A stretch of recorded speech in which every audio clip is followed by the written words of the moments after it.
Alors on va pas traîner, sitôt que vous serez abonné au channel YouTube d'Audiofanzine. Même si le disque tend à disparaître au profit des services de streaming, on parle encore d'industrie du disque pour désigner l'ensemble des acteurs qui participent à la production et la commercialisation de la musique. Voyons cela en détail. Au départ, il y a l'artiste ou le groupe qui cherche à toucher son public.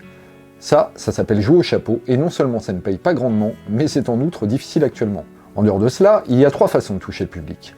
Soit en donnant des concerts, soit via les médias, qu'il s'agisse de la presse, de la télé, du web ou de la radio, soit en vendant des disques ou en étant disponible sur les plateformes de streaming.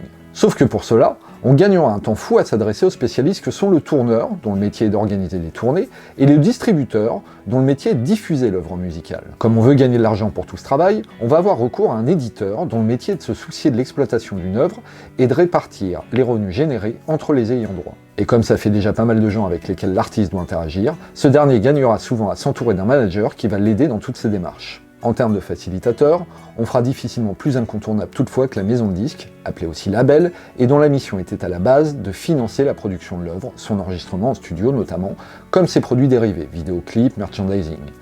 C'est la véritable plaque tournante de cette industrie, sachant qu'elle se charge le plus souvent de bien d'autres rôles encore.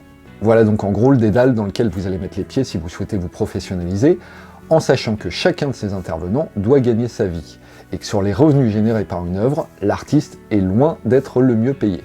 Cela dépendra évidemment des contrats qu'il signera, mais aussi de la façon dont il va s'organiser. Certains montent ainsi leur propre société d'édition, et de manière générale, bien des artistes prennent en charge certaines tâches de l'organigramme pour réduire les intermédiaires. On fait assurément moins de ventes de cette manière, mais comme on touche un plus haut pourcentage, il n'est pas évident qu'à la fin on ne gagne pas mieux sa vie.